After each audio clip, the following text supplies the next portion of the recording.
السلام علیکم ورحمۃ اللہ وبرکاتہ۔ نیک لوگ جب غصے کی بات سنتے ہیں تو ان میں اللہ تعالیٰ کی محبت اس غصے کو دبا لیتی ہے۔ غصہ برداشت کرنے میں محنت و مشقت کرنا فرض ہے۔ اکثر لوگ غصہ کی وجہ سے ہی جہنم میں جائیں گے۔ غصہ بہت خطرناک بیماری ہے۔ اس سے اپنے آپ کو آپ بچا سکتے ہیں۔ اس لیے پہلے ہم ایسا کرتے ہیں کہ اس غصے کے اسباب دیکھ لیتے ہیں کہ وجہ کیا ہوتی ہے، کون سی علامتیں ہیں جو غصہ پیدا کراتی ہیں۔ تو پہلی بات یہ ہے کہ بندے کے اندر اگر اللہ تعالیٰ اس کو تھوڑے بہت پیسے دیتا ہے، دولت آتی ہے، تھوڑا اس میں ہوا آ جاتی ہے، بندے میں تھوڑا تکبر آ جاتا ہے، وہ دوسروں سے اپنے آپ کو ذرا بڑا سمجھتا ہے اور زمین سے تھوڑا سا اوپر چلتا ہے، مطلب ذرا تھوڑی سی ہوا میں وہ آ جاتا ہے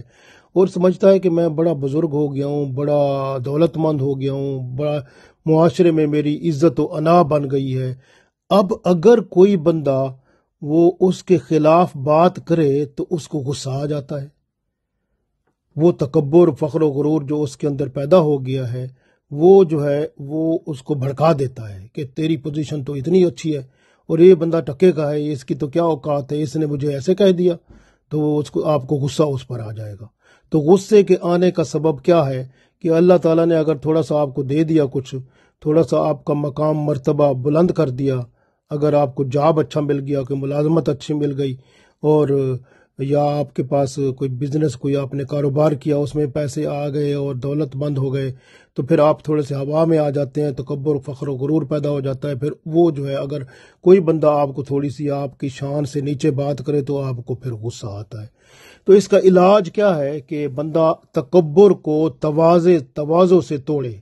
یعنی اپنے اندر عاجزی انکساری پیدا کرے، خیال کرے کہ دوسرے لوگ جو ہیں نا وہ مجھ سے اچھے ہیں، میں ان سے کم تر ہوں، کیونکہ اللہ تعالیٰ نے تو قرآن پاک میں ارشاد فرمایا ہے کہ انا اکرمکم عند اللہ اتقاکم، کہ اللہ کے نزدیک تو سب سے بہترین جو ہے محبوب بندہ جو ہے وہ تو تقوی والا ہے۔ میرے اندر کیا تقوی ہے، میں تو اس قابل ہی نہیں ہوں، اللہ کے نزدیک تو میری کوئی پوزیشن نہیں ہے، تو بندوں میں کیسے اتنا اچھا ہو سکتا ہوں۔ اس لیے یہ بندہ سوچے تو اس کا اپنا فخر، غرور، تکبر اور بڑائی جو انا بنائی ہوئی ہے وہ تھوڑی نیچے گر جائے گی، تو پھر انشاءاللہ اس کے اوپر عاجزی انکساری غالب آئے گی، تو پھر اگر کوئی بندہ اس کے خلاف بات بھی کرے گا تو غصہ نہیں آئے گا۔ دوسری بات یہ ہوتی ہے، یہ تو پہلی بات ہے، دوسری بات یہ ہے کہ پھر بھی اگر بندے میں غرور پیدا ہوتا ہے، کسی وجہ سے بھی تھوڑا ہوا مارتا ہے بندہ، غرور پیدا ہوتا ہے، اور بعض بندے ہوتے ہیں ان کو خاندانی غرور ہوتا ہے، میں بھی بڑے خاندان سے تعلق رکھتا ہوں، میں بھئی میری تو پوزیشن ایسی ہے، میرے تو آباء و اجداد اس طرح کے تھے، میں وہ ہوں، میرا قبیلہ اس طرح کا، یعنی اس کے اندر کوئی ایسی چیزیں پیدا ہو جاتی ہیں جس کی وجہ سے وہ اپنے آپ کو فن خواہ سمجھنا شروع کر دیتا ہے، یا میں بڑی چیز بن گیا ہوں، اس طرح ہوں۔ تو وہ ایسے بندے کا علاج کیا ہے، وہ یہ سوچے کہ میں تو دو پیشاب گاہوں کے ملنے سے پیدا ہوا ہوں، یعنی دو پیشاب والی جگہیں جب آپس میں ملیں تو میں پیدا ہوا۔ میری پیداوار کیا ہے، میں تو پیشاب دانی سے پیدا ہوا، یعنی دو پیشاب والی جگہیں ملیں تو میں پیدا ہوا، تو میری تو اوقات یہ ہے۔ تو پھر وہ سوچے گا کہ میں تو ہوں، میری وہ پوزیشن تو یہ ہے، تو پھر اس کو خیال آئے گا کہ میں تو کم تر بندہ ہوں، لیکن اللہ جو ہے وہ تو تقوی والے کو پسند کرتا ہے، میری تو اوقات ہی نہیں ہے۔ تو پھر وہ اپنے آپ کو سوچے گا اس طرح، تو اس کا غصہ کم ہوگا اور فخر، غرور، تکبر ٹوٹے گا، اور اس طرح اللہ کی رحمت سے عاجزی انکساری آئے گی۔ اسی طرح بعض اوقات ایسا ہوتا ہے کہ بندہ مذاق میں غصہ دلاتا ہے یا غصہ کرتا ہے۔ بعض لوگوں کی عادت ہوتی ہے کہ مذاق میں جو ہے نا، وہ جب کسی کی بات کرتے ہیں نا تو مذاق میں اس کو بلاتے ہیں، نام کی بجائے گالی دے کر بلاتے ہیں۔ تو یہ بہت برا ہے اور گناہ کا کام ہے کہ کسی کو گالی دے کر بلانا، یا اس کا نام بدل کر بلانا، یا اس کو چیخ چلا کر بلانا، یا اس کے ساتھ کوئی ایسی حرکت کر کے بلانا، تو یہ ساری چیزیں گناہ کی ہیں، بری ہیں، اور اگر جب آپ بلاتے ہیں اور اگر اگلا بندہ نہ آئے یا وہ محسوس کرے تو آپ کو غصہ آنا شروع ہو جاتا ہے۔ تو یہ جو غصہ ہوتا ہے، یہ آپ نے خود ہی اپنے آ بیل مجھے مار والی بات کی، کہ آپ نے خود ہی اپنے آپ کو ذلیل کیا، کیونکہ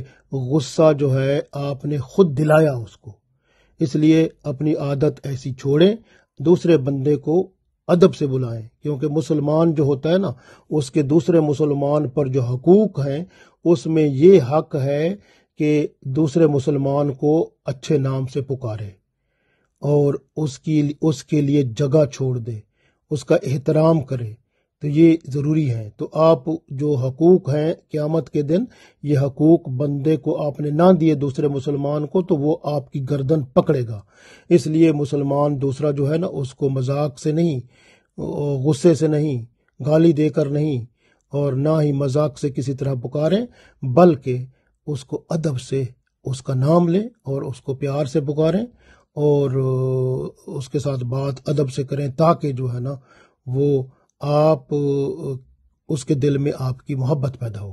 یہ اللہ تعالیٰ چاہتے ہیں، محبت پیدا ہوتی ہے تو ایک دوسرے کے ساتھ انس پیدا ہوتا ہے، یہی چیز بندے کو اتفاق اتحاد میں لاتی ہے، اور اللہ یہی چاہتے ہیں وَاعْتَصِمُوا بِحَبْلِ اللَّهِ جَمِيعًا وَلَا تَفَرَّقُوا، کہ مسلمان جو ہیں وہ ایک ہو جائیں اور اللہ کی رسی کو تھام لیں، یعنی قرآن پاک کو، سنت رسول صلی اللہ علیہ وسلم کو قرآن و سنت کے مطابق اپنی زندگی بنائیں۔ اس طرح آپ کبھی مذاق کی عادت نہ ڈالیں اور دوسرے کا ادب اور تعظیم کریں، انشاءاللہ اسی کا یہی علاج ہے، پھر آپ ٹھیک ہو جائے گا سب کچھ۔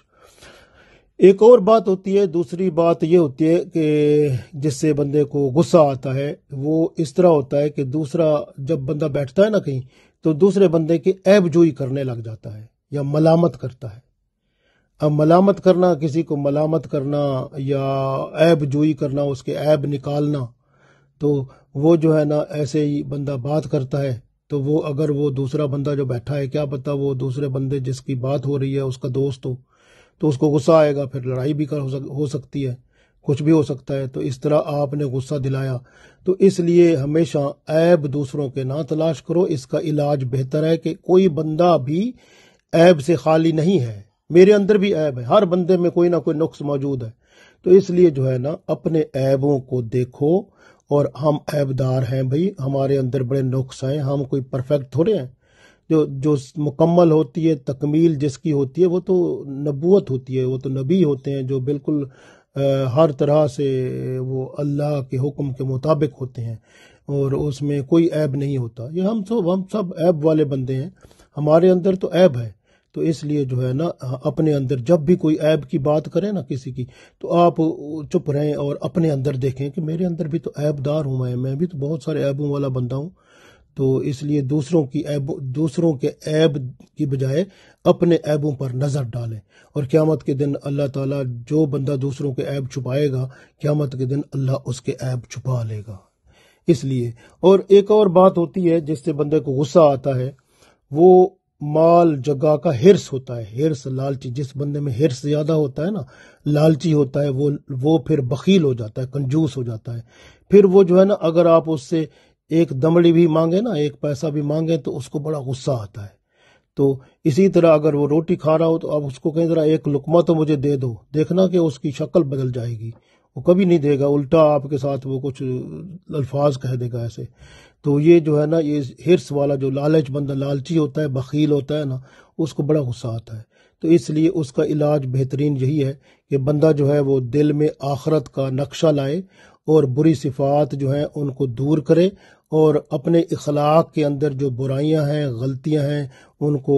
ایک ایک کر کے باہر نکال دے، اور جو لالچ ہے اور ہرس ہے، اس طمع کو بالکل نکال دے، کیونکہ لالچ ہرس کا کوئی فائدہ نہیں ہوتا، اور بخیل جو کٹھا کر کے رکھتا رہتا ہے، اس سے بہتر ہے سخاوت کرے۔ سخی جو بندہ ہوتا ہے اللہ کے قریب ہوتا ہے، اور بخیل شیطان کے قریب ہوتا ہے۔ اس لیے یہ شیطانی مکر و فریب ہیں، ان کو چھوڑ کر اچھے اخلاق اپنائیں، تاکہ اللہ اور اس کے رسول صلی اللہ علیہ وسلم کے ہاں اجر پائیں۔ اسی طرح غصے کو پی جانے والا جو ہوتا ہے نا، پہلوان ہوتا ہے، جس طرح ریسلنگ کرتے ہیں نا، جیسے کشتی کرتے ہیں، تو پہلوان جو جیت جاتا ہے تو وہی والا جو سب سے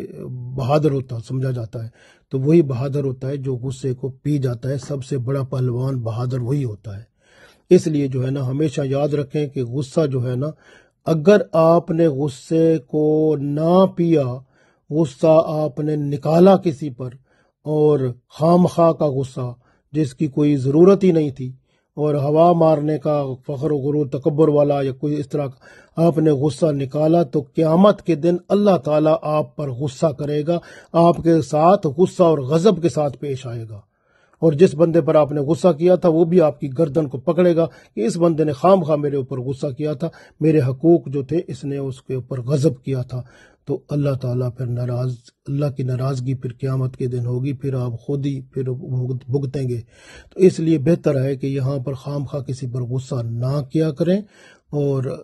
اللہ سے ڈریں، کیونکہ اللہ کا غضب اس بندے پر ہوتا ہے جو دوسروں پر غصہ کرتا ہے، اور اللہ پھر اس پر غصہ کرتا ہے۔ اس وجہ سے نا بہترین عمل کیا ہے کہ اپنے آپ کو غصے سے بچائیں۔ غصے کے وقت جو ہے بعض اوقات ایسا بھی ہوتا ہے کہ اگر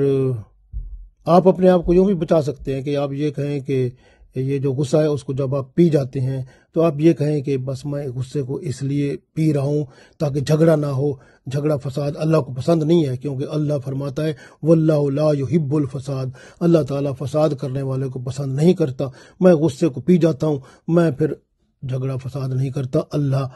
کا محبوب بن جاتا ہوں۔ تو غصہ جو بندہ فساد فتنہ نہیں کرتا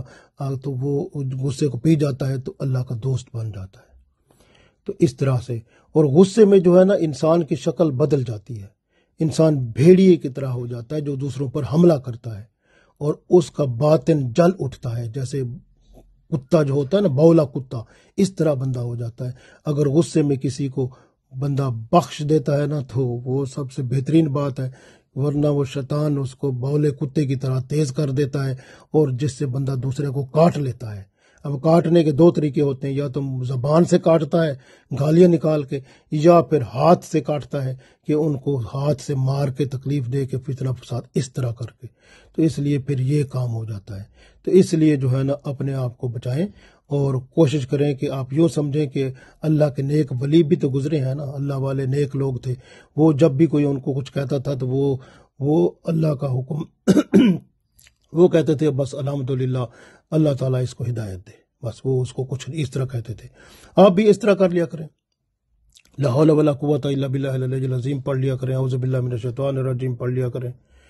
اس طرح غصہ آ جائے تو ٹھنڈے پانی سے وضو کر لیا کریں، 2 نفل پڑھ لیا کریں، اللہ سے دعا کر لیا کریں۔ اللہ تعالیٰ ہم سب کو غصے سے بچا کر